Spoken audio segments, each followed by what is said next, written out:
New document है जी, new document पे click करते हैं तो यहाँ पर हमारे पास तीसरे नंबर पे ऑप्शन आ रही है डीएफए की। ठीक है, जो भी लेटर हमने डिस्पैच करना है, बनाना है, या उसकी अप्रूवल लेनी है, वो सब कुछ हम लोग जो है ना वो डीएफए के मॉड्यूल से करेंगे। तो हम लोग डीएफए पे क्लिक करते हैं जी।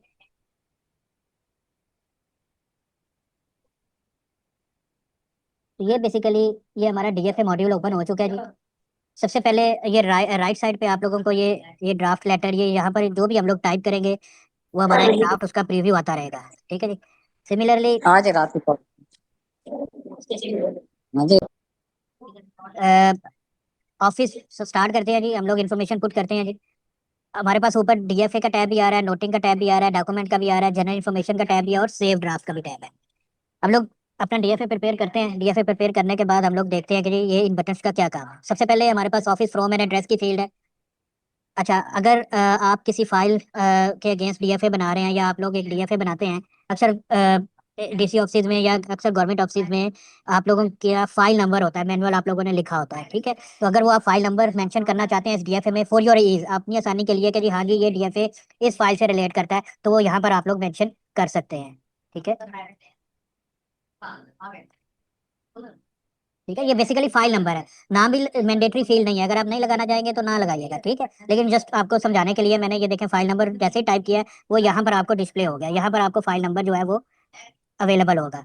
ठीक है, अच्छा, उसके बाद ऑफिस फ्रॉम डीसी ऑफिस अटक, office address street number 8 DC complex, for example जो भी आपका एड्रेस होगा वो आप यहाँ पर मेंशन कर दीजिएगा।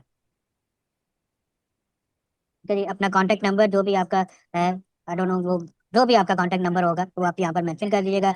ईमेल अगर कोई है आपका वो आप मेंशन कर दीजिएगा। ठीक है जी, उसके बाद आपने सब्जेक्ट उसका एंटर करना है। ठीक है, अभी हम लोग सिर्फ जनरल जो हमारे टेम्पलेट्स हम लोग उसके बारे में डिस्कस करेंगे। सब्जेक्ट जो भी उस डीएफए का सब्जेक्ट है जी, test entry for training for DC sales. ठीक है, फॉर एग्जांपल मैंने जी ये सब्जेक्ट उसका मेंशन करना है। देन प्रायोरिटी आप लोग अगर लिखना चाहते हैं वो भी उस पर मेंशन कर दीजिएगा। तो ये हमारी एक ऑफिस फ्रॉम एंड एड्रेस की फील्ड में जितनी भी हमारे पास ऑप्शन थी वो हम लोगों ने ऐड कर दी। ये देखें जी, ये प्रायोरिटी हमारी यहाँ पर विजिबिलिटी हो रही है उसकी। फाइल नंबर हमारा ये है, एड्रेस हमारा यहाँ पर आ रहा है। ठीक है, अपना सेल नंबर यहाँ पर आ रहा है और ईमेल यहाँ पर आ रहा है। ठीक है, बाकी सब्जेक्ट की फील्ड वो यहाँ पर हमें अवेलेबिलिटी है। अब हम लोग आते हैं टू की फील्ड में कि जी हमने ये लेटर किसको भेजना है। ठीक है जी, इसको हम लोग ओपन करते हैं टू की फील्ड में। अब टू की फील्ड में मैं दो यूजर सेलेक्ट करूंगा, एक होगा आपकी ऑर्गेनाइजेशन का यूजर, ठीक है, वो एसीएचआर भी हो सकते हैं। ठीक है, और दूसरा मैं खुद को मार्क करूंगा। ठीक है, क्रॉस ऑर्गेनाइजेशन, ताकि दोनों सूरतों में लेटर जो है वो एक विद इन ऑर्गेनाइजेशन भी चला जाए और क्रॉस ऑर्गेनाइजेशन भी चले जाए, दोनों ईफोस टू ईफोस वर्किंग आप लोगों को पता लग जाएगी। तो सबसे पहले मैं यूज करता हूँ आपका यूजर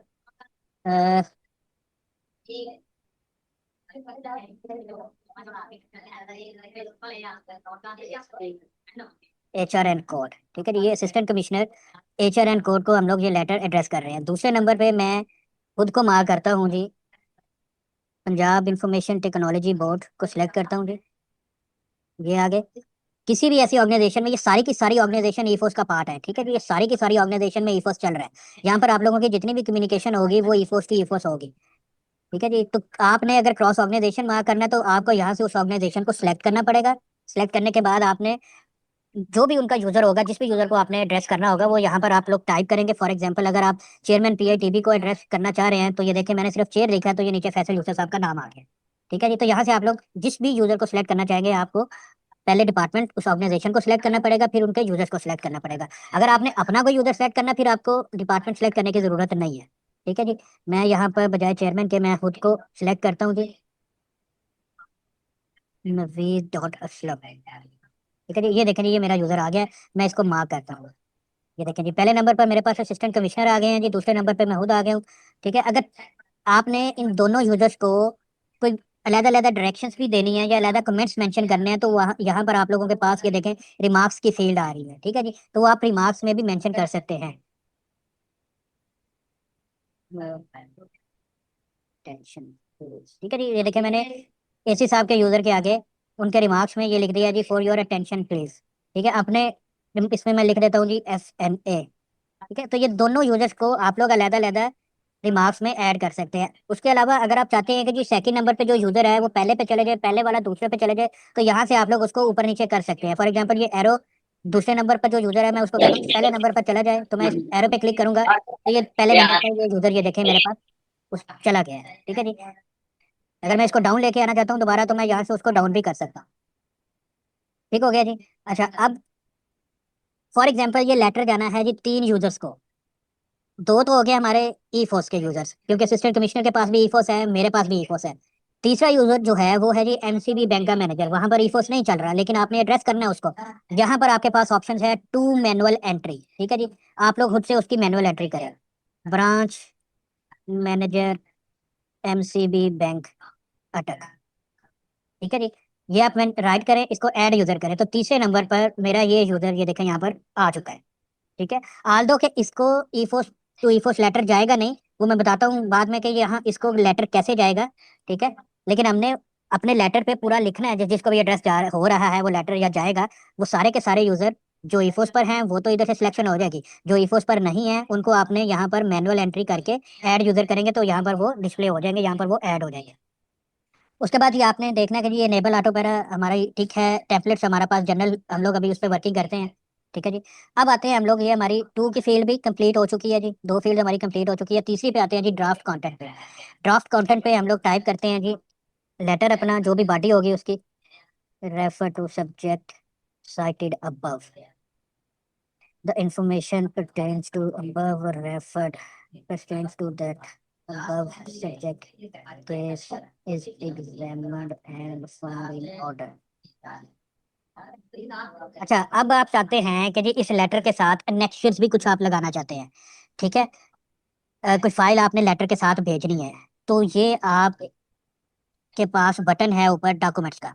ठीक है जी। ये डॉक्यूमेंट के बटन पे आप अपनी रिक्वायर्ड फाइल जो है इस पर क्लिक करें। ये आपके पास ब्राउज की ऑप्शन आ रही है, यहाँ से आप अपनी रिक्वायर्ड फाइल जो भी आपने पीडीएफ, कोशिश करें कि वो पीडीएफ या जेपीईजी में हो। ठीक है। वो आप सिलेक्ट करें। ठीक है। फॉर एग्जांपल एक फाइल मैंने ये सिलेक्ट कर ली। आप लोग मल्टीपल फाइल्स यहाँ पर सिलेक्ट कर सकते हैं। दूसरी फाइल्स मैं सिलेक्ट करता हूँ जी। फॉर एग्जांपल ये है, मैं इसको सिलेक्ट कर लेता हूँ। तो ये दोनों फाइल्स मैं एज एन एनेक्सर्स या as an information as a document हम लोग डीएफए के साथ भिजवाना चाहते हैं, डिस्पैच करना चाहते हैं। तो हम लोग ने पहले यहाँ पर उसको अपलोड किया, वापस हम लोग डीएफए में आते हैं। हम लोगों को पास डॉक्यूमेंट अपलोड हो चुके हैं। हम लोग यहाँ पर अब उनको एज एन अनेक्शर यूज करेंगे। The required information is attached herewith as.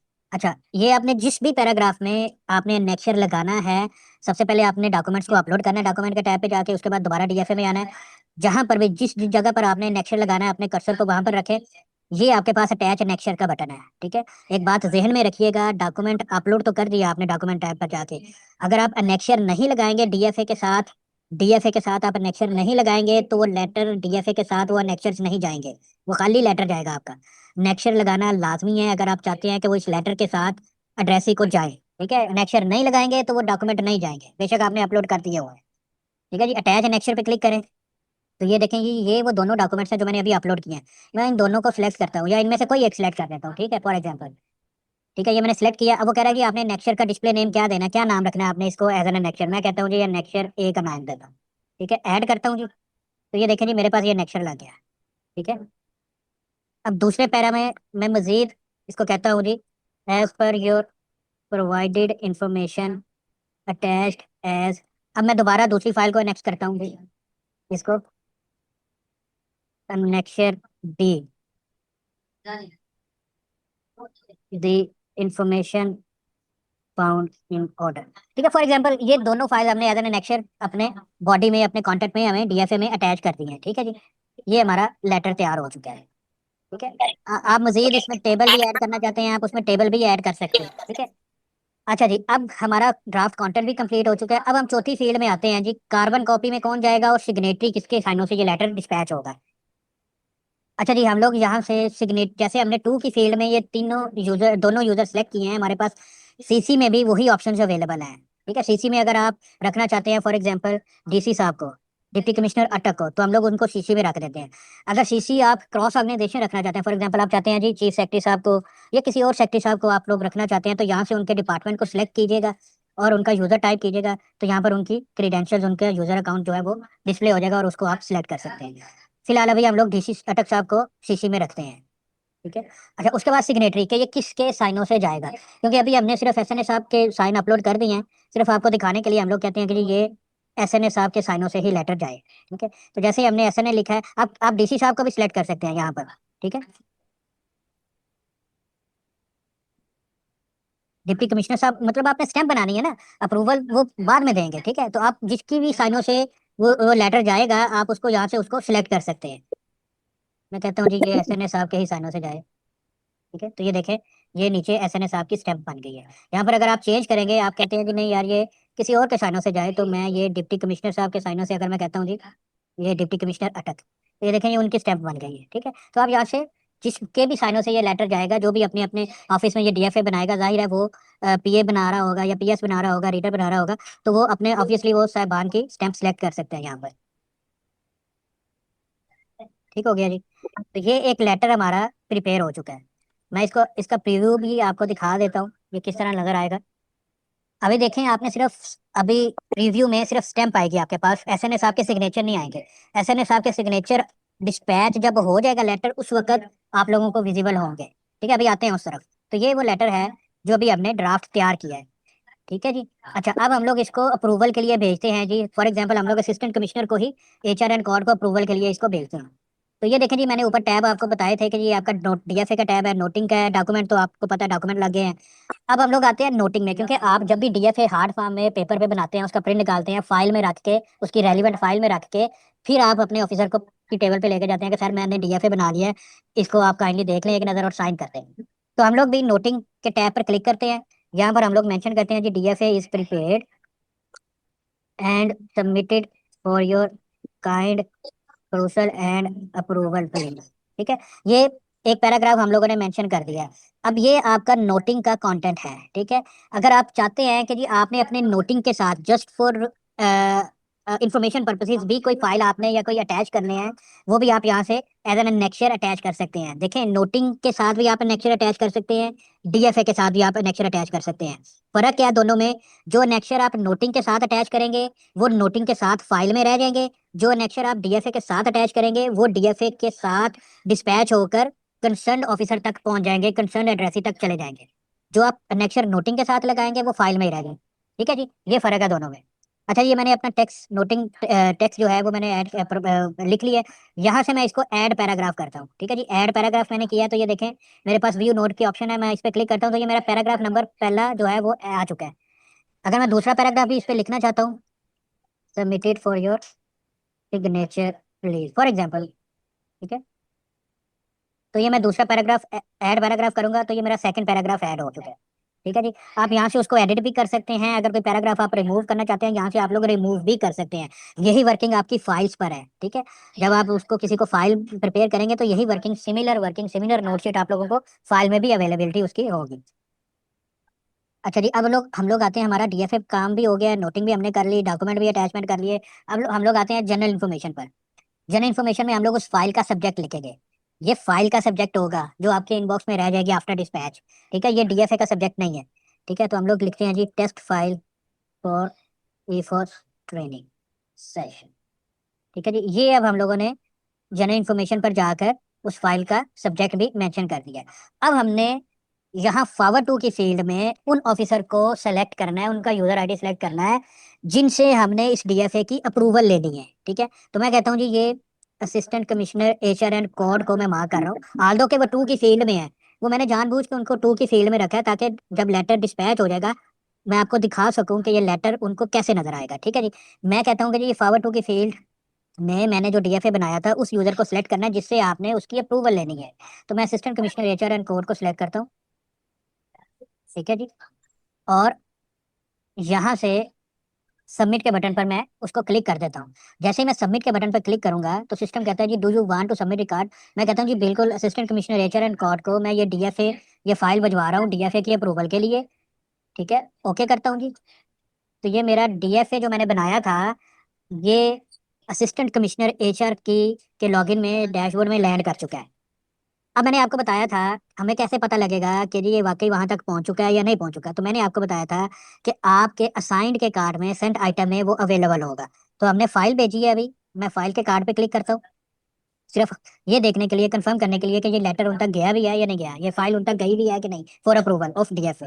तो ये देखें मेरे असाइंड के कार्ड में नंबर 1 जो है वो फाइल आ रही है, ये देखें जी, टेस्ट फाइल फॉर ईफोस training section currently assigned to assistant commissioner H and call. ठीक है, कितने बजे? 11:09 पे 12 अगस्त को ये मार्क हुई है। ठीक है जी। अच्छा, अब आपके पास ये 3 बटन आ रहे हैं। ठीक है जी, ये ट्रैक का बटन है, यहाँ से आप लोग व्यू ट्रैक कर सकते हैं जी किसने किसको मार्क की। अगर ये देखें एसएनए ने मार्क किया जी असिस्टेंट कमिश्नर को, इनिशियलाइज किया जी। अगर असिस्टेंट कमिश्नर साहब आगे फर्दर एडीसी को मार्क करते हैं, एडीसी फर्दर आगे डीसी साहब को मार्क करते हैं, तो ये पूरा ट्रैक रिकॉर्ड यहाँ पर किस डेट को कितने बजे किस प्रायोरिटी के साथ, ये सारा ट्रैक आप लोगों को यहाँ पर अवेलेबिलिटी होगी, उस यूजर को होगी जिस जिस यूजर को ये फाइल मार्क होती रहेगी। ठीक है जी। दूसरा आपके पास नोटशीट को व्यू करने का जी, रिव्यू वर्कफ्लो जो आपने नोटिंग की है, 2 पैराग्राफ आपने लिखे हैं, उस पे अगर आप उसको देखना चाहते हैं वो आपको यहाँ से आप लोगों को नजर आ जाएगी। लेकिन जाहिर है वो सिर्फ आप लोगों ने जो पैराग्राफ ऐड किए होंगे वो ही नजर आएंगे, बाकी एसी साहब ने अगर आप कोई पैराग्राफ ऐड किया है या एसी साहब ने डीसी साहब को मार्क करके कोई पैराग्राफ ऐड किया, वो आपको वहां पर नजर नहीं आएंगे। ये देखिए जी, ये पैराग्राफ नंबर 1 था जो हमने लिखा था, ये submitted for your signature. Second paragraph था, ये सिस्टम नेटवर्क एडमिनिस्ट्रेटर साहब के साइन है। ये आप लोगों को, इसीलिए मैंने ये आपको कहा था स्टार्ट पे करिए अपने सिग्नेचर जरूर आपने अपलोड करने हैं। तो इस फॉर्म में आप लोगों की फाइल जो है वो जाएगी साथ। अच्छा जी, अब हम लोग दोबारा साइन के कार्ड में आते हैं जी। अगर आप रिमाइंडर देना चाहते हैं, यहाँ से आप लोग रिमाइंडर भी उसको भेज सकते हैं। ठीक है, ओके करते हैं, रिमाइंडर भी एसी साहब को चला गया है। और ये वो रिवर्ट का बटन है, ये देखें, एक दफा हमने रिमाइंडर भेजा, दूसरी दफा भेजेंगे तो ये काउंट ज्यादा होता रहेगा। अच्छा, ये जो रिवर्ट फाइल का बटन है, ये आपके पास उस वक्त तक अवेलेबल होगा जब तक असिस्टेंट कमिश्नर साहब उस फाइल को ओपन नहीं कर लेते या देख नहीं लेते हैं। ठीक है जी। जैसे ही वो इस फाइल को ओपन करेंगे, ये बटन ऑटोमेटिकली आप लोगों के पास से खत्म हो जाएगा। ये इसलिए है कि फॉर एग्जांपल अगर आप लोग भेज देते हैं, आपको अचानक याद आ जाता है कि यार वो मैंने वो चीज़ ऐड करनी थी, मजीद कुछ इन्फॉर्मेशन उसमें लिखनी थी, तो यहाँ से आप लोग रिवर्ट फाइल की आपके पास ऑप्शन होती है, आप लोग फाइल वापस मंगवा सकते हैं। लेकिन ये सिर्फ उस वक्त तक अवेलेबल होती है जब तक के यूजर, जो रिसीविंग एंड पर यूजर है, वो उसको ओपन नहीं कर लेता। ठीक हो गया जी। अब हम लोग आते हैं एसी साहब के लॉगिन की तरफ, उनको ये फाइल कैसे नजर आएगी। ये मैंने एसी साहब का लॉगिन किया हुआ है जी, assistant commissioner HR and code है। ठीक है, मैं इसको रिफ्रेश करता हूँ। ठीक है, अब ये देखें बहुत सारे एक्स्ट्रा कार्ड्स हैं। जैसे ही मैंने, क्योंकि हमने फाइल भेजी है और फाइल का कार्ड मेरे पास यहाँ पर अवेलेबल नहीं है, तो ये चीज आप देखिएगा कि क्योंकि फाइल का कार्ड अवेलेबल नहीं है, हमारा काम ना रुके या हमें पता ना लगे, इसलिए वो जो फाइल थी वो इस वक्त आपको ये लेटर के कार्ड में नजर आ रही है 1 नंबर। जैसे ही मैं फाइल का कार्ड एक्टिव करूंगा, तो ये लेटर के कार्ड से ऑटोमेटिकली वो फाइल के कार्ड में चले जाएगी। इसलिए मैं आपको स्टार्ट पे कहा था कि आप सिर्फ अपने रेलिवेंट कार्ड को यहाँ पर डिस्प्ले करें, ताकि रेलिवेंट कार्ड में ही आपका डाटा जो है वो अवेलेबल हो। लीगल केस को मैं यहाँ से खत्म करता हूँ जी, कंप्लेंट को खत्म करता हूँ, टास्क को खत्म करता हूँ, डॉक्यूमेंट को खत्म करता हूँ। यहाँ से मैं फाइल को इनेबल करता हूँ। तो ये देखें जी, लेटर ऑटोमेटिकली 0 हो गया और वो हमने फाइल भेजी थी, वो फाइल में 1 नंबर हमें एक काउंट शो हो रहा है। ठीक है जी। अच्छा, अब मैं उस फाइल को ओपन करता हूँ, ये इसी साहब का लॉगिन है जी, मैं आपको दिखा भी देता हूँ। फाइल को ओपन करता हूँ, फाइल पे कार्ड पे क्लिक करके,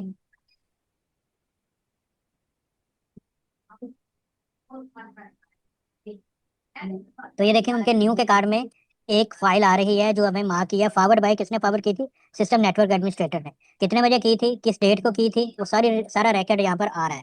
ठीक है, तो मैं ये टेस्ट फाइल फॉर ईफोस ट्रेनिंग सेशन इसको क्लिक करता हूँ।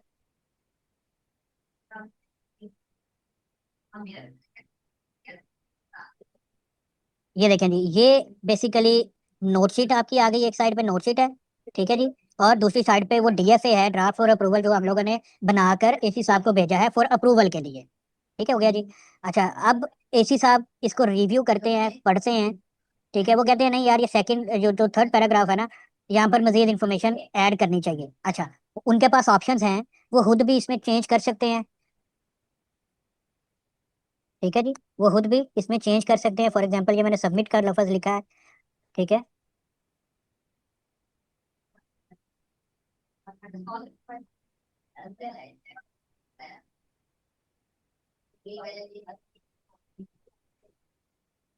ठीक है जी।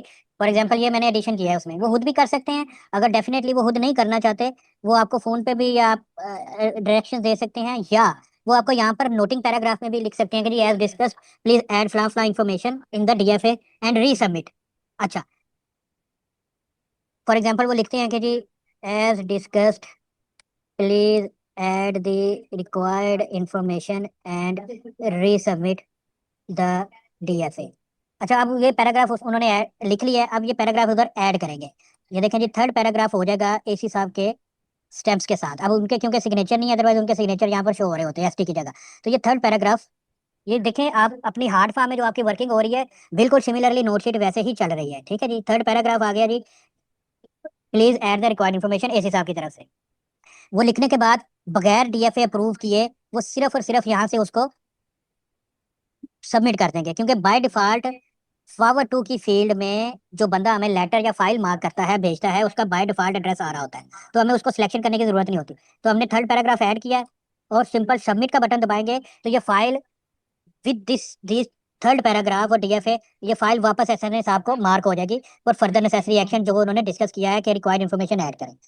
अब हम लोग कहते हैं कि नहीं यार, ठीक है, वो फिर असिस्टेंट कमिश्नर साहब ने जो डायरेक्शन दिए हैं, जो डिस्कस किया है एसएनएस के साथ, एसएनएस साहब उसमें डीएफए में चेंजेस करेंगे। चेंजेस करने के बाद वैसे ही फाइल दोबारा नोटिंग पैराग्राफ ऐड करेंगे चौथा, कि जी मैंने एज पर दी डिस्कशन जो रिक्वायर्ड इन्फॉर्मेशन थी वो ऐड कर दी है डीएफए में, तो further submitted for your approval please. तो वो चौथा पैराग्राफ ऐड करके फाइल दोबारा जो है वो असिस्टेंट कमिश्नर साहब को फॉरवर्ड कर देंगे। ठीक हो गया जी, ये प्रोसेस चलता रहता है जब तक वो डीएफए फाइनलाइज नहीं हो सकता। ये बिल्कुल वैसे ही है जैसे आप लोगों ने एक प्रिंट निकाला, प्रिंट पे एसी साहब ने करेक्शंस की, जाओ यार दोबारा प्रिंट निकाल के लाओ ये चेंज करके। अब दोबारा लेके आते हैं, फिर उन्होंने कोई स्पेलिंग मिस्टेक देख ली, जाओ यार ये चेंज करके दोबारा प्रिंट निकालो। तो बजाय वो पेपर हम लोग बार बार यूज करें, हम लोग यहाँ से सिर्फ नोटिंग पैराग्राफ ऐड करेंगे और ये डीएफए में चेंजेस कंसर्न ऑफिसर जो है वो करता है। अच्छा जी, अब हम लोग करते हैं जी, ये काइंडली अपने माइक्स जो है स्पीक वो काइंडली म्यूट कर लें प्लीज। अच्छा जी, अब हम लोग कहते हैं कि ये डीएफए हर लिहाज से फाइनलाइज है। ठीक है जी, मैं ये जो थर्ड पैराग्राफ लिखा था मैं इसको रिमूव करता हूँ। ये रिमूव करने के लिए मेरे पास, ये हम लोग पैराग्राफ उस वक्त तक रिमूव कर सकते हैं जब तक फाइल हमारे पास है। ठीक है, जब हम लोग फाइल फॉरवर्ड कर चुके हो उस वक्त हम लोग इसमें किसी में भी कोई चेंजेस नहीं कर सकते। तो अभी क्योंकि फाइल हमने सबमिट नहीं की, मेरे पास यहाँ पर एडिट की ऑप्शन आ रही है, एडिट पैराग्राफ, इस पर मैं क्लिक करता हूँ तो ये थर्ड पैराग्राफ जो भी मैंने टाइप किया मैं यहाँ से उसको रिमूव कर देता हूँ। वो कह रहा है जी, मैं रिमूव के बटन पे क्लिक करता हूँ, सिस्टम कह रहा है do you want to remove selected paragraph, okay करते हैं जी। तो नोटिंग पैराग्राफ डिलीटेड सक्सेसफुली। ठीक है जी, अब ये देखें सेकंड पैराग्राफ तक की मेरी नोटिंग है। अच्छा, अब अगर एसी साहब समझते हैं कि ये लेटर मेरा जो डीएफए एसएनए साहब ने बना के भेजा है ये हर लिहाज से गुड है, हर लिहाज से कंप्लीट है, ठीक है, स्टैंप भी ठीक है, तो इसको आप सिर्फ अप्रूवल देनी है और फिर उनको डायरेक्शन देनी है कि ये डिस्पैच कर दें। आप लोगों के पास, एसी साहब के पास, जिस भी ऑफिसर ने इसकी अप्रूवल देनी है, ये देखें, ये लॉक का बटन है, अप्रूव डीएफए का बटन है, वो यहाँ से इसको अप्रूव करेंगे। ठीक है जी, अप्रूव डीएफए ओके करेंगे, do you want to approve DFA, okay करें। तो अभी ये लेटर अनअप्रूव था और ये देखें DFA approval status successfully updated, और ये पहले लॉक ओपन था, अब ये लॉक हो चुका है। ठीक है, अब वो एसएनएस वो खुद भी इसको डिस्पैच कर सकते हैं यहाँ से, या एसएनएस आपको डायरेक्शंस भी दे सकते हैं आफ्टर अप्रूवल के लेटर अप्रूव्ड प्लीज डिस्पैच। ठीक है, वो खुद से भी इसको लेटर को डिस्पैच कर सकते हैं, ये उनके पास ऑप्शन अवेलेबल है डिस्पैच लेटर की। वो खुद भी करना चाहते हैं खुद भी कर सकते हैं, अदरवाइज वो नोटिंग में लिख सकते हैं कि लेटर अप्रूव्ड प्लीज डिस्पैच। लिखने के बाद ये पैराग्राफ ऐड करेंगे तो थर्ड पैराग्राफ ऐड हो जाएगा, लेटर अप्रूव्ड प्लीज डिस्पैच। ठीक है जी, तो ये दोबारा सबमिट कर देंगे एसएनए साहब को। जैसे ये सबमिट करेंगे, ठीक है, तो एसएनए साहब के, ये देखें, एसी साहब के असाइंड के कार्ड में ये फाइल उनको नजर आ रही हो, ये देखें। ठीक है, ये वही फाइल है करंटली असाइन किसको है जी, एसएनए साहब को, 11:21 पे भेजी है। अब मैं आपको ट्रैक दिखाता हूँ जो मैंने पहले दिखाया था। ये देखें, पहला हमारे पास था कि सिस्टम नेटवर्क एडमिनिस्ट्रेटर ने एसी को भेजी, एसी ने उस पर रिमार्क्स डालकर दोबारा से सिस्टम नेटवर्क एडमिनिस्ट्रेटर को भेज दी। ठीक है जी, इसको क्लोज करते हैं। अब हम लोग आते हैं दोबारा एसएनए साहब के लॉगिन की तरफ। ठीक है, मैं इसको रिफ्रेश करता हूँ F5 के साथ। एक चीज़ और आपने ध्यान में रखनी है कि जब भी आप ईफोर्स पे वर्किंग स्टार्ट करेंगे, कंट्रोल F5 आप 2-3 दफ़ा लाजमी कर लीजिएगा कोई भी एक्शन परफॉर्म करने से पहले, मॉड्यूल पे वर्क करने से पहले। वो ये है कि कैशेस वगैरह आपकी जो है वो रिमूव हो सकती है। ये देखें जी, मैंने एसएनए साहब का लॉगिन किया है और वहां से दोबारा जो फाइल अभी एसी साहब ने हमें मार्क की थी आफ्टर अप्रूवल, वो न्यू के कार्ड में नजर आ रही है। ये देखें जी, अब एसएनए साहब इसको ओपन करेंगे, देखेंगे जी एसी साहब ने क्या डायरेक्शंस दी हैं, अकॉर्डिंगली फिर एसएनए साहब उसको इम्प्लीमेंट करेंगे। अब ये बेसिकली दोनों साइड से वर्किंग हो रही है, from bottom to top and top to bottom. SNA साहब ने एक लेटर ड्राफ्ट किया, एसी साहब को भेज दिया, एसी साहब ने उस पर कमेंट्स दिए, वापस एसएनए साहब को भेज दिया, ठीक है जी। अब ये देखें जी, थर्ड पैराग्राफ एसी साहब क्या कह रहे हैं जी, letter approved please dispatch. SNA साहब देखेंगे कि जी लेटर उन्होंने अप्रूव कर दिया है। अच्छा, अब इधर एक क्वेश्चन आप लोगों का होगा कि ओहो सर, अगर इसमें अब कोई चेंज करनी है, तो उसका जवाब ये है कि अगर आफ्टर अप्रूवल कोई मजीद इंफॉर्मेशन आपने डीएफए में ऐड करनी है, तो आपको फाइल वापस एसी साहब को, उस ऑफिसर को भेजनी पड़ेगी जो जिसने लेटर अप्रूव किया है। जिसने लेटर अप्रूव किया है वही ऑफिसर लेटर को अनअप्रूव कर सकता है, उसके अलावा कोई भी ऑफिसर इसको अनअप्रूव नहीं कर सकेगा, ठीक है। अदरवाइज तो कोई भी, मतलब फॉर एग्जांपल एक डीसी साहब लॉ करके भेजते हैं, और पीए साहब, मैं सिर्फ आपको समझाने के लिए कह रहा हूँ कि पीए साहब उससे उसमें इसको चेंजेस करके डिस्पैच कर देते हैं, तो साइन तो डीसी साहब के जाएंगे ना। तो इसी चीज को मद्देनजर रखते हुए अनअप्रूव करने के लिए सिर्फ उसी ऑफिसर के पास फाइल जाएगी या भेजनी पड़ेगी जिसने इसको अप्रूव किया है। वो ऑफिसर अनअप्रूव करके फाइल आपको वापस करेंगे, then you will be able to add any content और delete any content in the DFA, ठीक है। अच्छा, अब आपके पास अगर आप चाहते हैं कि जी ये डीएफए, अभी मैंने इसको डिस्पैच नहीं करना, मजीद इसी फाइल पे एक और डीएफए बनाना है, तो वो कैसे करेंगे, ये देखें जी, आपके पास ये डीएफए लिस्ट आ रही है, ठीक है। तो आप डीएफए लिस्ट पे जाएंगे, ये वो लेटर था जो अभी हमने बनाया था, और ये उसका स्टेटस भी साथ आ रहा है अप्रूव का, ठीक है, अप्रूव का स्टेटस है। अगर आपने मजीद इस पे कोई और डीएफए, सेकंड डीएफए बनाना है, तो ये आपके पास प्लस का बटन आ रहा है न्यू डीएफए का, ये भी डीएफए आपके पास अप्रूव स्टेटस में पड़ा रहेगा। और मजीद आपने इसी फाइल पे अगर कोई और डीएफए बनाना है, तो वो भी यहाँ पर आप उसको ऐड कर सकते हैं। अब हम लोग आते हैं डीएफए की तरफ, तो इससे आप लोग एक फाइल के अगेंस्ट जितने डीएफए चाहते हैं वो आप इनिशिएट कर सकते हैं। अच्छा जी, अब हम लोग आते हैं जी डिस्पैच की तरफ।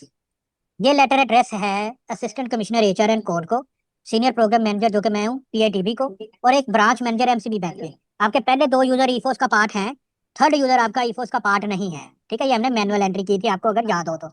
अब हम लोग करते हैं इसको डिस्पैच। हमारे पास यहाँ पर डिस्पैच लेटर की ऑप्शन आ रही है, ठीक है। डिस्पैच लेटर हम लोग सिलेक्ट करते हैं जी, डिस्पैच पे क्लिक करते हैं। यहाँ पर हम लोग कोई रेफरेंस नंबर देते हैं, कोई रेफरेंस नंबर, मेक नोट कीजिएगा, ये वो आपका डिस्पैच नंबर नहीं है, ये आपका डिस्पैच नंबर नहीं है। सिस्टम लेटर को ऑटोमेटिकली खुद से नंबर लगाएगा, डिजिटल नंबर लगेगा। This is not your dispatch number, ये आपका रेफरेंस नंबर है। किसी लेटर के अगेंस्ट अगर आप ये लेटर भेज रहे हैं, या कोई और रेफरेंस नंबर आप देना चाहते हैं, अगर कुछ भी नहीं है तो सिंपल आप नील लिख दें, ठीक है।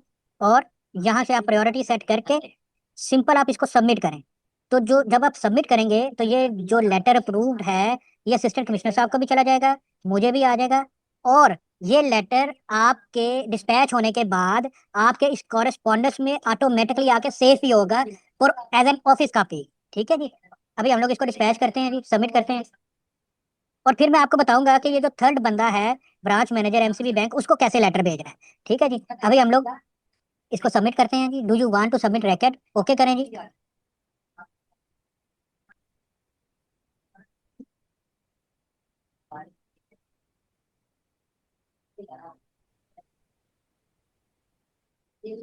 ये देखें जी, रिकॉर्ड इज सबमिटेड सक्सेसफुली, ठीक है। अब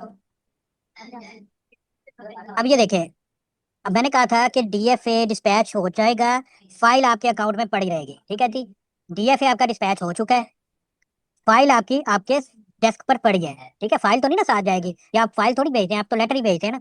अच्छा, अब हमें कैसे पता लगेगा कि ये लेटर वाकई डिस्पैच हो चुका है, तो मैंने आपको कहा था एज एन ऑफिस कॉपी आपके इस डॉक्यूमेंट में, कॉरेस्पॉन्डेंस सेक्शन में वो लेटर ऑटोमेटिकली सेव होगा। तो हम इस फाइल पे क्लिक करके ओपन करते हैं, देखते हैं कि जी वो सेव हुआ है या नहीं हुआ, ठीक है जी। ये देखें जी, ये कॉरेस्पॉन्डेंस टैब हमारे पास, इस पे क्लिक करते हैं जी।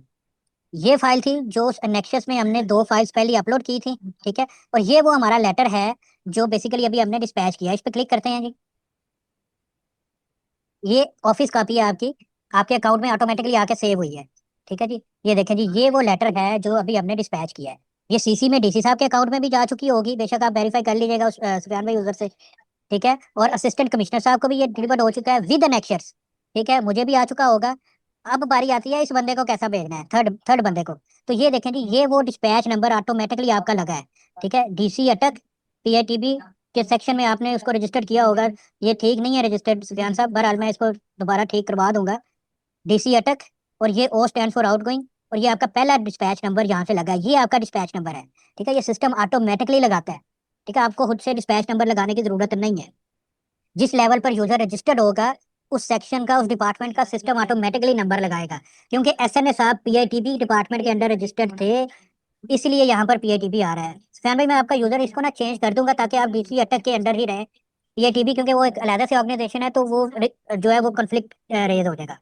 एनीवे ये देखें जी, ये वो लेटर है जो हम लोग डिस्पैच कर चुके हैं। अब बात आती है जी, ये थर्ड बंदा जो ब्रांच मैनेजर है, क्योंकि इसके पास ईफोस नहीं चल रहा, इसको कैसे भेजेंगे? तो आप लोग जनाब यहाँ से उसका प्रिंट निकालें। ठीक है, डिस्पैच नंबर ऑलरेडी आपका लगा हुआ है, प्रिंट निकालें उसका। प्रिंट निकालने के बाद इन्वेलप में लगा के एड्रेस लिखें और राइडर को दे दें, डिस्पैच करते हैं, या आरएनआई को दे दें, डिस्पैच कर दें। कोई आपको डिस्पैच नंबर लगाने की जरूरत नहीं है, किसी भी साइन करवाने की जरूरत नहीं है। ऑटोमेटिकली डिजिटल सिग्नेचर के साथ विद डिस्पैच नंबर या ऑलरेडी आपके पास अवेलेबल है। सिंपल इसका प्रिंट निकाल लें, इन्वेलप में डालें, इन्वेलप पे एड्रेस लिखें इस ब्रांच का और राइडर को दे दें कि जी ये यहाँ पर डिलीवर कर रहे हैं। तो ये वो तरीका है जिसके थ्रू हम लोग एक डीएफए बना के नोटिंग के थ्रू उसकी अप्रूवल लेते हैं, और अप्रूवल लेने के बाद हम लोग उस लेटर को डिस्पैच करते हैं। डिस्पैच करने के बाद ऐसा यूजर जो ईफोस का पार्ट नहीं है उसको कैसे हम लोग ये लेटर जो है वो भिजवाएंगे। तो बेसिकली यही ईफोस की वर्किंग है, यही बेसिकली जो है वो जो आपकी रूटीन का काम होता है उसको हमने डिजिटलाइज किया है। अच्छा जी, अब हम लोग आते हैं एसी साहब के लॉगिन की तरफ, ताकि हमें आइडिया हो जाए कि जी वाकई लेटर उनको डिलीवर भी हुआ है या नहीं हुआ। तो हम लोग आते हैं एसी साहब के डैशबोर्ड की तरफ। तो ये देखें जी, उनके लेटर के कार्ड में एक लेटर रिसीव हो रहा है। ये देखें जी, ये असिस्टेंट कमिश्नर का लॉगिन है। लेटर के कार्ड में एक लेटर उनको रिसीव हुआ है, चेक करते हैं जी कौन सा लेटर है ये।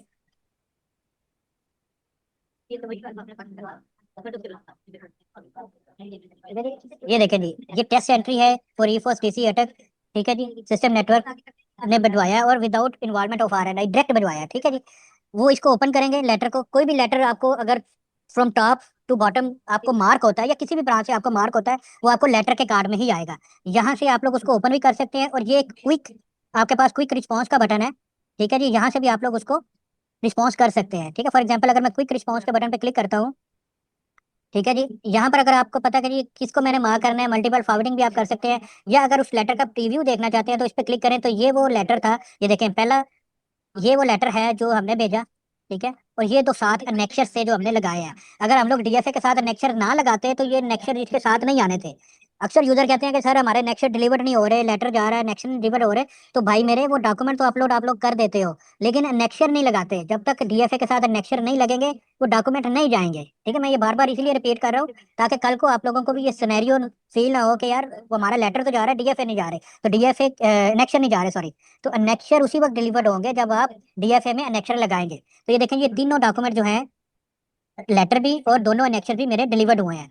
ठीक है जी, अगर हम लोग इसको यहाँ से ही मार्क करना चाहते हैं, यहाँ से भी अपने सबॉर्डिनेट को या फर्दर किसी ब्रांच को मार्क कर सकते हैं। ठीक है, ये देखें मैंने एडीसी को मार्क करना है, किसको मार्क करना है, ये सारे के सारे यूजर आप लोगों के इधर अवेलेबल होंगे। ठीक है जी, तो यहाँ से भी उनको सबमिट कर सकते हैं, मार्क कर सकते हैं। अदरवाइज इस लेटर को ओपन करते हैं।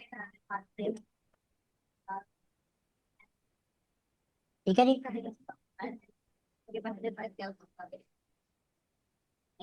ये वो लेटर है।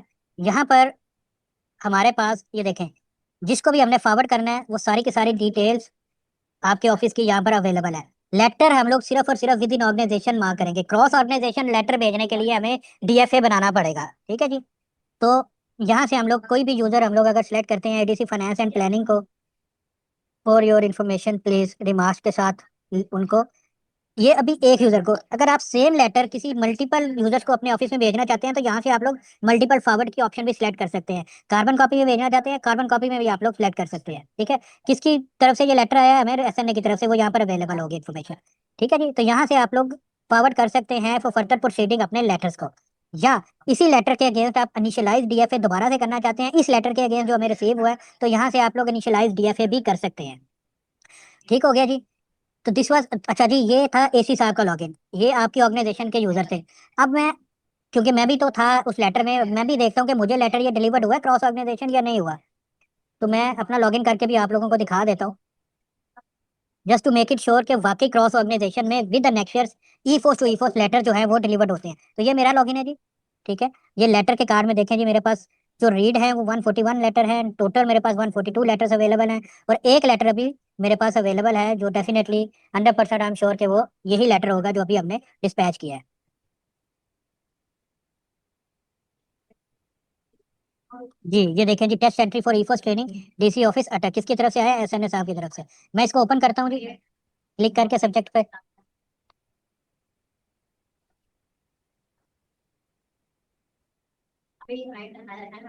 ये देखें जी, ये वही लेटर है, एसएनए साहब के साइनों से आया है, विद एनेक्शंस। ये पहला एनेक्शन है जी,